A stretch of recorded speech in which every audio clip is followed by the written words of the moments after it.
Man, got around. OG Silverback here. And today, like each and every day that we're all fortunate to be alive, guys, I'm going to share with you some stories of victory and glory. The victory of understanding, dude, that is not over until the fat lady sings. And the glory when you realize that the fat lady is just a metaphor for you, meaning that as long as you have your health, your mental faculties, and your ability to ambulate or walk around freely, bro, you can achieve whatever pretty much you want to do as long as you're willing to make the sacrifices. And when you get into sacrifices, man, you get into what's called self-discipline. And the best self-discipline is when you get in touch with your inner animal, because deep inside you'll understand the concepts of beast mode law. And by beast mode law, you'll be willing to stand and fight and even die for what you believe in, because at the end of the day, you will be believing in thyself.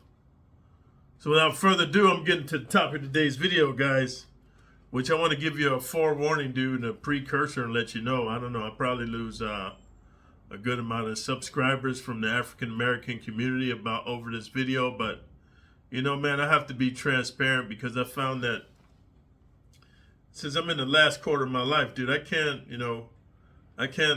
be false to myself, dude. I can't lie to other people, and I always have to tell the truth.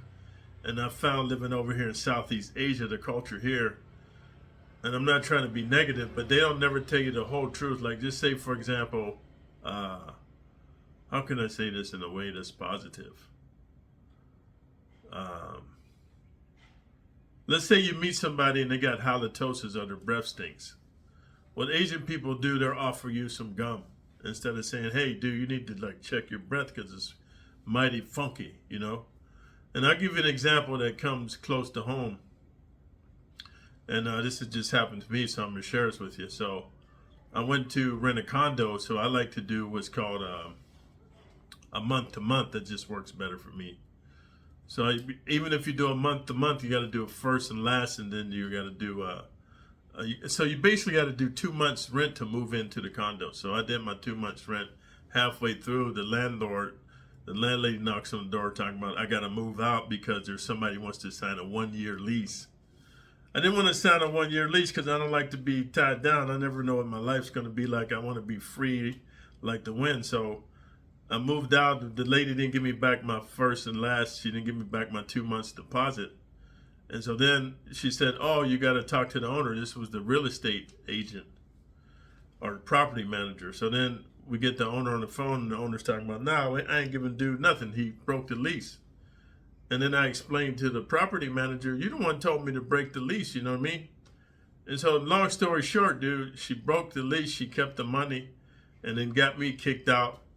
And all it is, when her husband came up to me and he said, hey, man, what's the problem? Why are you mad? And I just told him, hey, man, your wife is a liar and she's a scammer, dude, and she's a con artist, dude. This is why foreigners, man, have bad stories to talk about. Southeast Asia, man. She took my first and last security deposit and got me moved out, dude.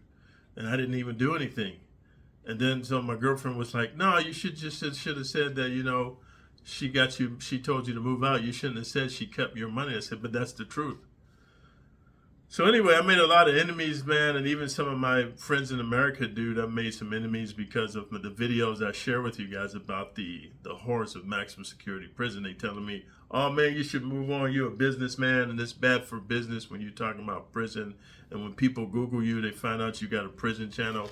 It's bad for business. We can't associate with you. So what I say is this, guys, you know what? You got to be true to yourself in this life. And if you let money sway your decision to be true to yourself, then you basically selling your soul to the devil. So without further ado, let's get into the topic of today's video, which is Michael J. White shares his top 3 martial arts styles for prison and street fighting.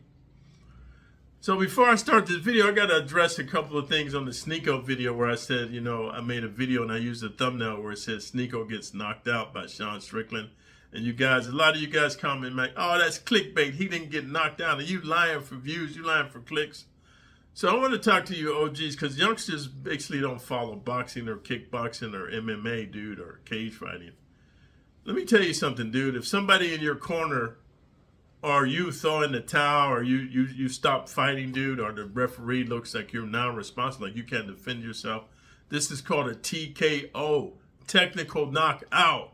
You don't have to be knocked out sleeping, but the referee, for safety purposes, because there's been many dudes killed in the ring, for you youngsters that don't know the history of boxing and mixed martial arts and kickboxing, dude. There's been many dudes died in the ring because they were defenseless, and the referee let them just keep getting pummeled and pummeled. They get brain hemorrhages and stuff like that, trauma to the brain, comas and psychosis and things like this, dude.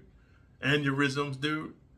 So when Sneeko could no longer defend himself, and then the dude jumps in and stops the fight, this is a technical knockout. So before you youngsters make your little funky comments, dude, you need to try to mature up and do some research before you just go all in your emotions, type me, hey man, you're a liar, man, you're doing it for clickbait, motherfucker, fuck you. That's what I'm saying, dude. I'm trying to elevate myself to get the youngsters away from me, because you guys are too ignorant to learn and to sit down and open up your mind to some new concepts. So now that I got that out of the way, I want to discuss this video about Michael J. White shares his top 3 martial arts styles for prison and street fighting. I'd first like to ask you guys to stop the video and click the first link in the description, where Michael J. White is on Vlad TV explaining his top 3 martial arts fighting styles for fighting in prison and on the street. And for those of you who don't know Michael J. White, he played in the movie Blood and Bone. He played in a lot of movies, man. Never Back Down 3 or 2. A lot of just badass movies, man. You know, Dynamite and Black Dynamite and different kind of movies like that genre. He's just basically a badass. And here's the part where I'm going to lose some viewers. I did 2 movies with Michael J. White last year prior to moving to the Philippines. I think I did 1 movie with him in 2023 and in 2022 and 2021. The one movie I remember the name of was called MR9. Google the movie, MR9. Michael J. White stars with this other dude. I forget his name. I don't really care about the actor's name. I just care about getting paid. And so I was doing some fight scenes in there, not with Michael J. White, but with some other cast and actors in there and other martial artists. That's where I met the big Austrian dude from Venice Beach. The big, tall, he's an Austrian black dude from Venice Beach. I forget his name, but I did a scene with him, dude. I worked with Michael J. White. Then I worked on another movie. I forget what the name of it was, back in 2022. And here's what I want to say to you guys, man. Michael J. White, man, he is a legitimate martial artist, dude. He's a legitimate badass. He can more than likely kick my ass, dude. And I remember I made a video saying that I could take John Jones out. What I meant was take his bitch ass out, like unalive him. I didn't mean I can beat him in a fair fight. Obviously, he's a world champion UFC dude, but I fight dirty. When I'm fighting to kill. So in a fair fight, Michael J. White can probably kick my behind, dude, and probably even in a dirty street fight, he can probably whoop me. Michael J. White's got a vast skill. But here's the downside. Michael J. White, the martial artist, is an awesome individual that I look up to, but Michael J. White, the man, he's full of shizen, man. I met the dude. I'm on a movie set with dude. Like, when you're on a movie set and you're shooting scenes, so they might be shooting your scene, but they're shooting another scene over here. Michael J. White sees me, man, and then I seen he kept forgetting his lines. They kept feeding him lines. This is in both movies, dude. And then he's doing his fight scenes and everything. So the fight scenes were pretty cool. But then they do a break. And then, of course, when you're on a break, like lunch break, breakfast break, or dinner break, you're allowed to interact with the stars. He was a star of both of the movies. I forget the name of the first movie, but maybe I'll remember it. But anyway, dude, I follow Michael J. White from Blood and Bone. So he was there with Flex Wheeler and this dude who was the men's physique champion, dude. Yeah, he was the men's physique champion. It wasn't Jeremy Bondet, it was another dude, but there was some swole dudes there. I got to talk to Flex Wheeler and meet him. So I wanted to take a picture with Michael J. White. So I went up to him, hey, sorry to bother you, man. I'm a big fan of yours. And I was wondering if it's okay while we're on break if I can get a picture with it. He said, yeah, right now I'm eating, my man. So I was like, I didn't take no offense to it. But then I just noticed, as soon as I walked away, there were some dark-skinned women that he was just taking pictures with him all hugged up and everything. So I was just thinking to myself, okay, maybe dude's just like, you know, I mean, being that it was 3-4 women, you know, dark, sexy things. He was just like, he gave into the proclivity. Like, even though he's an alpha male, a lot of men have weaknesses toward thickly built, juicy, dark, delicious women. So I was like, okay, I'll let it go. But then that same set, we were shooting all day because I did different fight scenes. We was in a nightclub, we was upstairs, downstairs, and I was in different scenes. So I was in another scene where Michael J. White was fighting. So it was dinner break. Dinner came in late. It came in about, I don't know, 9, 10 o'clock at night. So I caught Michael J. White. I was going to the bathroom. He was coming out. I said, hey, Mike, man, remember I asked you earlier to get a picture of OG Silverback? He's like, yeah, right now. It's not a good time. I'm going to get to you later. And dude, as soon as I come out the bathroom, he taking some pictures with some dark-skinned dudes. Like, they standing there, man, taking pictures, dapping up, laughing and joking. So I thought to myself, okay, maybe just dude knows them, you know, because sometimes if you know somebody, you know what I mean, you got, like, you part of that inner circle. So I let it go. So then fast forward, I think it was 6 months later, we doing another movie together. And then, dude, like, I know some producers because I trained at their martial arts schools in Vegas, and Michael J. White knows the producers because a lot of the guys, when they come to Vegas from Los Angeles, they train at this Muay Thai gym where I train. It's a big gym. They shoot a lot of movies there. They give a lot of us work because they know we know how to fight and do throws and falls and kicks like that safely. I'm a stunt man. I'm a stuntman actor. So then Michael J. White's in the gym, man, training. I'm watching him and stuff. He sees me. And then we get to the movie set, dude. I never forget, dude. We're on the movie set, they're getting things set up. It's Michael J. White and this other dude. Dang. He's the guy that plays in one of the movies, Punisher. He's one of the Punisher dudes. There's like there's 3 different Punishers. He's one of the Punishers, but he's playing in this movie. I'll remember his name later. But if you Google the movie MR9, you'll see Michael J. White, and you'll see my little short part in the movie where I get stabbed and cut up and stuff, and I'm trying to shoot a dude, right? Doing a knife scene.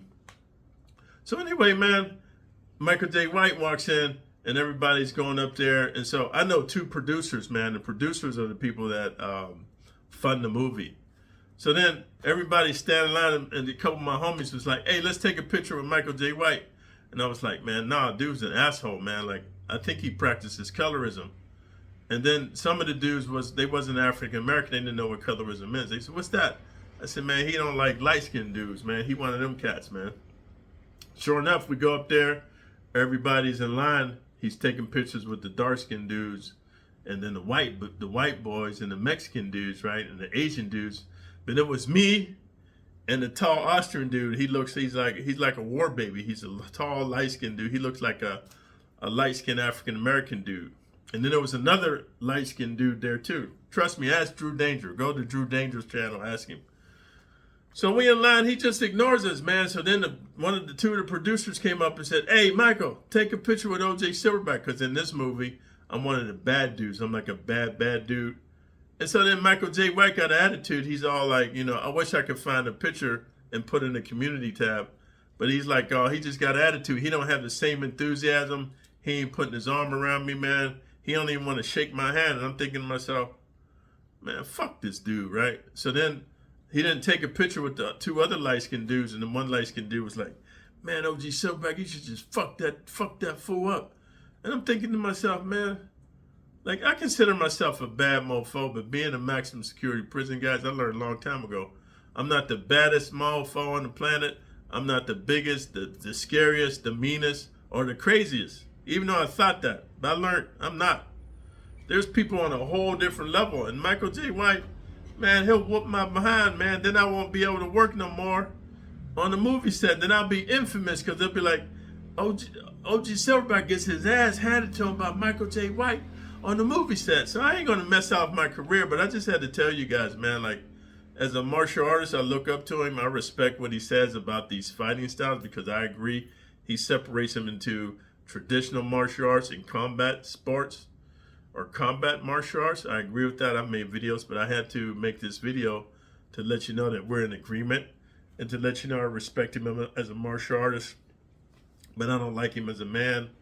And if it's up to me, man, I hope to never do another movie with this dude. But the 2 producers I work for, they doing movies with Michael J. White, Mel Gibson, Keanu Reeves, and 50 Cent.